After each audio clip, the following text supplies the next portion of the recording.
உடனடியாக மறுநாள் போய் பாஜகவில் சேர்ந்தாருன்னு சொன்னா இந்த நாட்டில் எங்கேயோ சம்திங் இஸ் ராட்டன் சம்வேர், எங்கேயோ அழுகி கொண்டிருக்கிறது, ஏதோ அழுக ஆரம்பிக்கிறதுதான் நமக்கு எச்சரிக்கை. அதுல மக்கள் கவனமாக இருக்க வேண்டும். இல்லை என்றால் நாம் போராடி பெற்ற சுதந்திரமும் ஜனநாயகமும் நம்மை விட்டு போய்விடும். அதுதான் எச்சரிக்கை. காங்கிரஸ் கட்சி எதிர்கட்சியா இருக்கு. ஆனா பிஜேபி நம்முடைய பிரச்சனைகளை போக்கஸ் பண்றதுக்கு அவங்க அந்த அளவு நடவடிக்கை எடுத்த மாதிரி தெரியல. இல்ல, அதாவது நாங்க எவ்வளவுதான் நீங்க ராத்திரி தொலைக்காட்சியை நீங்க ஓட்டி பாத்தீங்கன்னா 1 மணி நேரம் ஒரு தொலைக்காட்சி ஓடிச்சுன்னா ஏறக்குறைய 40 நிமிடங்கள் விளம்பரங்கள் ஓடுகின்றன. மீதி 20 நிமிடங்கள் மோடியினுடைய சுற்றுப்பயணம் மட்டும்தான் காண்பிக்கப்படுது. இன்னைக்கு நீங்க பேப்பர் எடுத்துங்க, தேர்தல் அதிகாரி ராஜினாமா எத்தனை பத்திரிகைகள்ல முதல் பக்கத்துல இடம்பெற்றிருக்குன்னு பார்த்தோம். எத்தனை ஏழு நேர தொலைக்காட்சிகள்ல விவாதத்துக்கு உட்பட்டிருக்குன்னு நீங்க பார்த்தோம். அது எந்த கட்சியும் ஜனநாயகத்தின் 4வது தூணான ஊடகங்களுடைய ஒத்துழைப்பும் இல்லாமல் ஜனநாயகம் வெற்றி பெற முடியாது. நாங்க ஒரு கருத்து சொல்றோம், இந்த கருத்து இன்னைக்கு எல்லாரும் போய் சென்று அடைய வேண்டும் என்று சொன்னால் ஊடகத்தினுடைய ஒத்துழைப்பு வேணும். இல்லைன்னா இந்த அறைக்குள்ளேயே இந்த பத்திரிகையாளர் சந்திப்பு முடிந்துவிடும். It will not go beyond this walls. ஆகவே இது ஒரு கூட்டு முயற்சி, எதிர்கட்சிகள் மட்டுமல்ல. இப்படிப்பட்ட ஏற்படக்கூடிய இழப்பு எதிர்கட்சிகளுக்கு மட்டுமே ஏற்படக்கூடிய இழப்பு இல்ல. ஒரு சுதந்திரமான ஊடகம் ஒரு நாட்டில் செயல்பட முடியவில்லை என்று சொன்னால் அது ஒட்டுமொத்தமான அனைவருக்குமான இழப்பு என்று சொல்லிக்கொள்ள.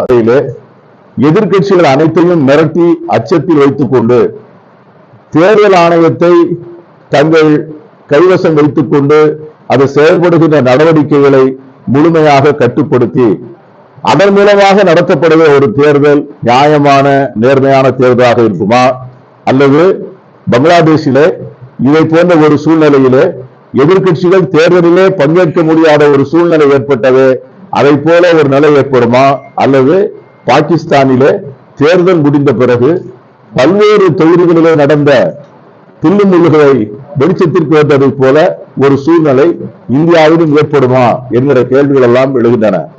இந்த சந்தேகத்தை நிவர்த்தி செய்ய வேண்டிய பொறுப்பு இருக்கிறது.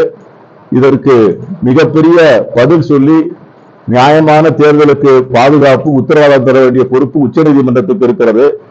ஆனால் உச்சநீதிமன்றத்திலே யார் நன்கொடை தந்தார்கள் தங்களுக்கு என்கிற விவரத்தினை கூட வெளியிட முடியாது என்று ஸ்டேட் பேங்க் சொல்லுவது இந்தியாவிலே இருக்கிற மிகப்பெரிய வங்கியாகிய ஸ்டேட் பேங்குக்கு மிகப்பெரிய கேவலம்.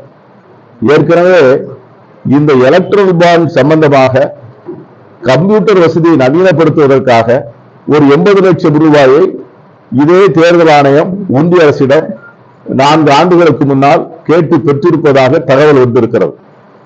தனிப்பட்ட முறையிலே இவ்வளவு பெரிய வசதிகளை, கம்ப்யூட்டர் சாப்ட்வேர் போன்ற வசதிகளை ஏற்படுத்தி கொண்டு ஒரு பட்டனை அமைக்கினாலே கிடைக்கக்கூடிய விவரங்களை உடனடியாக தர முடியாமல் தேர்தல் முடிந்த பிறகுதான் தர முடியும் என்று சொல்லுவது பாஜக அந்த வெளியிடப்பட இருக்கின்ற விவரங்களுக்காக பயப்படுகிறது என்பதை தெரியப்படுத்துகிறது.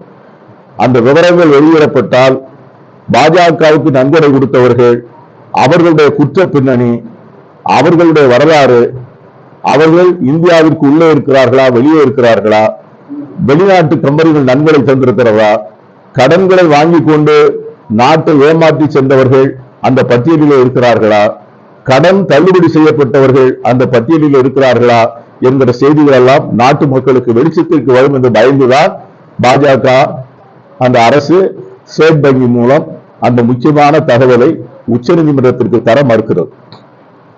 எனவே உச்சநீதிமன்றம் மிக கடுமையான நடவடிக்கை எடுத்து தேர்தலுக்கு முன்பு அந்த தகவல்களை, அந்த ஆதாரங்களை, யாருக்கு யார் நன்கொடை வழங்கினார்கள், எந்த கட்சிக்கு யார் மூலம் நன்கொடை பெறப்பட்டது என்ற விவரத்தினை வெளியிட்டால் நாட்டு மக்கள் உண்மையை தெரிந்து அதற்கு தகுந்தாற்போல் வாக்களிக்க ஏதுவாக இருக்கும்.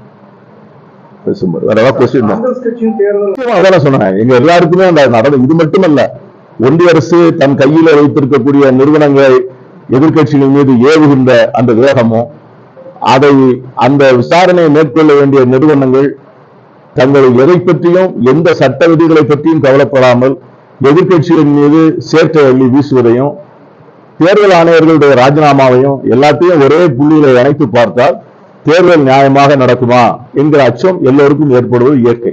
ஆட்சி அப்படிங்கிறதுக்கு என்ன வேணாலும் பண்ணுவாங்க. இது ஆமா, என்ன வேண்டுமானாலும் செய்வார்கள் என்கிற நிலைமை தான் இன்னைக்கு ஏற்பட்டு.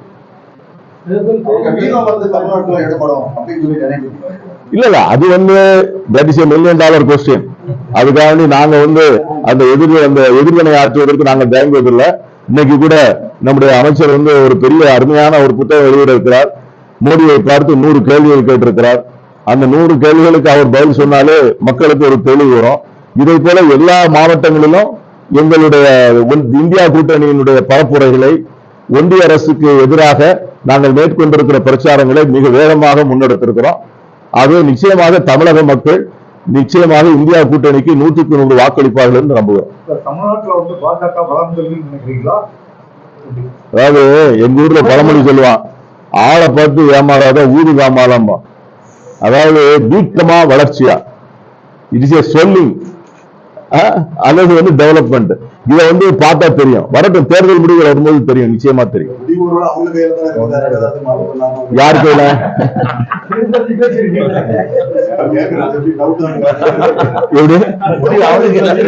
இருக்கலாம் இருக்கலாம். அதான் நான் சொல்றேன், இன்னைக்கு வந்து நீங்க நம்ம இந்தியாவை சுத்தி தேர்தல் எப்படி நடக்கிறதுன்னு பார்த்துட்டாலே உங்களுக்கு வந்து எந்த விதமான ஆபத்து நமக்கு இருக்கிறதுன்னு தெரியும். பங்களாதேஷ்ல வந்து எதிர்கட்சிகளே தேர்தலில் பங்கேற்கல.